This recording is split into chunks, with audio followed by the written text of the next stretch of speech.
कि किस्मत किसी के हाथ में नहीं है, वो अल्लाह ने किस्मत लिख दी है, क्या पता क्या लिख दी है। लेकिन अगर हम किस्मत पे ही तकिया करके बैठे रहें और खुद कुछ ना करें तो वो किस्मत हमारी फूट सकती है। लिहाजा इंसान ने कोशिश करनी है कि ताकि वो अपने आप को, वो अपने फुल बाजू फैलाए, अपनी पूरी एफर्ट डाले, अपना पूरा फोकस बनाए और उसके ऊपर काम करे और ज़िंदगी में वो वसाइल हासिल करे। तो औलाद बाहर जाती है, वो देखती है लोग ई कॉमर्स कर रहे हैं, लोग स्टार्टअप कर रहे हैं, लोग छोटे बिजनेस को बड़ा कर रहे हैं, वो अपने वालिदैन को बताती है कि देखो हम भी करें। वो कहते हैं हम नहीं होते ये लोग, हम नहीं ये कर सकते, तू पागल हो गया, तू कारोबार करेगा, तू क्या सोच रहा है, तेरी सोच ही बड़ी ऊंची है, गिरेगा तू मरेगा। यानी ये गरीब मेहनत से अपनी औलाद को गरीब कर देता है, उसके पर काट देता है। जिंदगी में कभी भी ये मुश्किल चीज़ों को मुश्किल ना तस्वर करें। मुश्किल सिर्फ वो होती है कि जो आपने किया हुआ नहीं, अगर आप कर जाए तो वो मुश्किल नहीं, वो आसानी में कन्वर्ट हो गया, वो आप आराम से कर लेंगे।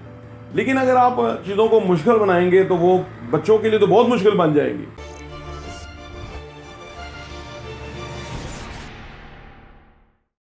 बिस्मिल्लाहिर्रहमानिर्रहीम, अस्सलाम वालेकुम रहमतुल्लाहि व बरकातहू। मेरा नाम अहमद अकील है, आप देख रहे हैं प्रॉपर्टी विजन टीवी। बदकिस्मती है कि दुनिया भर में गरीब अपनी औलाद को बड़ी मेहनत से, तवज्जो से गरीब बनाने की तरफ लगा हुआ है। गरीब बच्चों को, अपनी औलाद को गरीब ही बनाता है, क्योंकि उसका जो अपना माइंडसेट है, जो उसकी अपनी सोच है, जो उसकी अप्रोच है, जो उसका रुझान है, जो उसकी कैलकुलेशन है, उसके मुताबिक ही औलाद होती है। औलाद हमारा ही फोटोकॉपी होती है या हमारी ही तर्ज पे होती है जो होंगे, ठीक है ना। तो इसलिए गरीब आदमी हर वक्त ये बातें करता रहता है कि यार पैसा कमाना बहुत मुश्किल है, पैसे वाले बड़े जालिम लोग होते हैं, सनतकार, सरमायादार, ये बड़े लोग, बुरे लोग हैं। वो हर वक्त ये कहता रहता है कि हमारी किस्मत में पैसा नहीं है, उनकी किस्मत बहुत अच्छी है, इस बंदे की कमाल किस्मत है। कुछ तो लोग कहते हैं जी आप किस्मत पे यकीन नहीं करते, ये कितनी गलत बात है। अब उनको बंदा समझाए कि किस्मत किसी के हाथ में नहीं है, वो अल्लाह ने किस्मत लिख दी है, क्या पता क्या लिख दी है। लेकिन अगर हम किस्मत पे ही तकिया करके बैठे रहें और खुद कुछ ना करें तो वो किस्मत हमारी फूट सकती है।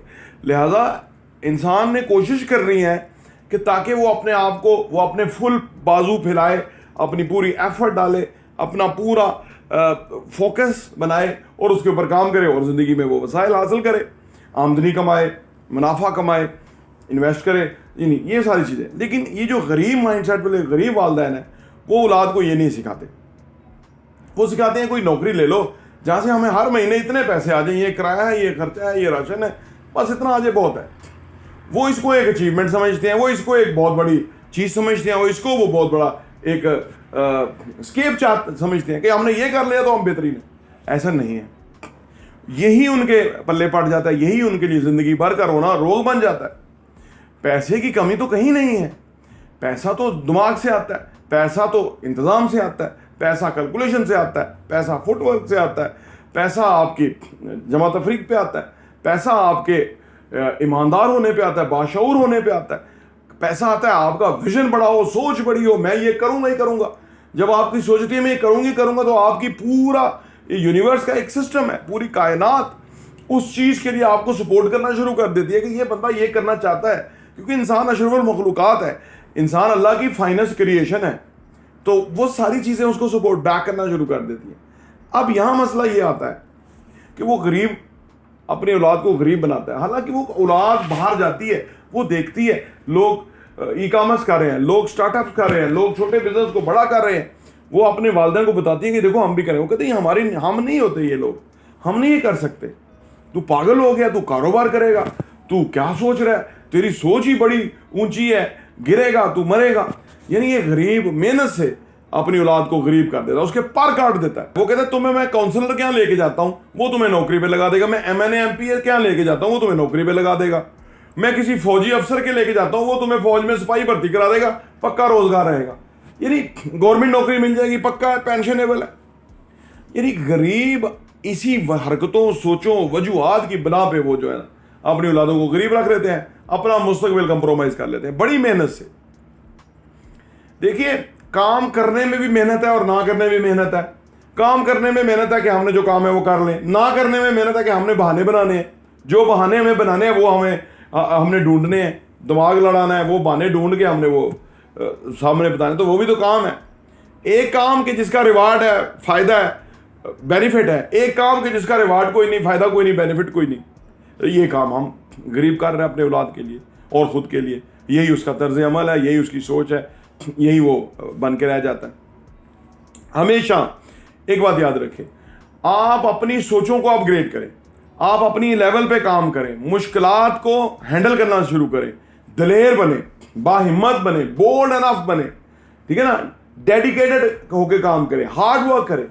जिंदगी में कभी भी ये मुश्किल चीज़ों को मुश्किल ना तस्वर करें। मुश्किल सिर्फ वो होती है कि जो आपने किया हुआ नहीं, अगर आप कर जाए तो वो मुश्किल नहीं, वो आसानी में कन्वर्ट हो गया, वो आप आराम से कर लेंगे। लेकिन अगर आप चीज़ों को मुश्किल बनाएंगे तो वो बच्चों के लिए तो बहुत मुश्किल बन जाएंगी। उन्हें आपने दिलेरी देनी है कि बेटा हिम्मत करो, कोशिश करो, आप कर सकते हो। जो रुकावट है मुझे बताओ, मैं तुम्हारा सॉल्व करता हूँ, जो तुम्हारी कन्फ्यूजन है मैं तुम्हें क्लियर करता हूँ। ये करके तो फिर आप बदल सकते हैं, अदरवाइज गरीब गरीब ही रह जाता है। हमारे यहाँ ना वसाइल की कमी है, ना रोज़गार की कमी है, ना यहाँ पे कोई प्रॉब्लम है। प्रॉब्लम है तो सोचों का ही प्रॉब्लम है, क्योंकि गरीब पक्का सोच गए हैं कि नहीं, अमीर नहीं हो सकते, तरक्की नहीं कर सकते, आगे नहीं बढ़ सकते, क्योंकि ये हमारे यहाँ लिमिटेशन है। ये सारी चीज़ें आपके अगेंस्ट जाती हैं और इसी वजह से आपकी औलाद गरीब रहती है और वो हमेशा गुर्बत और मसाइल और प्रॉब्लम के अंदर रहती है। अपनी औलादों को बैक करें, सपोर्ट करें, उन्हें कहें कि आपने ये जॉब नहीं करनी, आपने बिजनेस करना है, कुछ डिफरेंट करना है, समथिंग न्यू करना है, समथिंग बिग करना है, और आप में अंदर तमाम कैपेबिलिटीज़ है, सलाहियतें मौजूद हैं। मैं आपके बैक करने के लिए तैयार हूँ, आपको सपोर्ट के लिए तैयार हूँ, ताकि वो जो सलाहियतें लेके पैदा हुआ है वो उसको इजहार करे, बुरे कार लेकर के आए। जब बुरे कार लाएगा तो उससे फ़ायदा उठाएगा और अपनी गुर्बत ख़त्म करेगा और अमारत की तरफ जाएगा, खुशहाली की तरफ जाएगा, पॉजिटिविटी की तरफ जाएगा, अबंडेंस की तरफ जाएगा। और इससे क्या होगा कि ओवरऑल माशरा और पाकिस्तान तरक्की करेगा। प्रॉपर्टी इंटरव्यू देखने का बहुत बहुत शुक्रिया।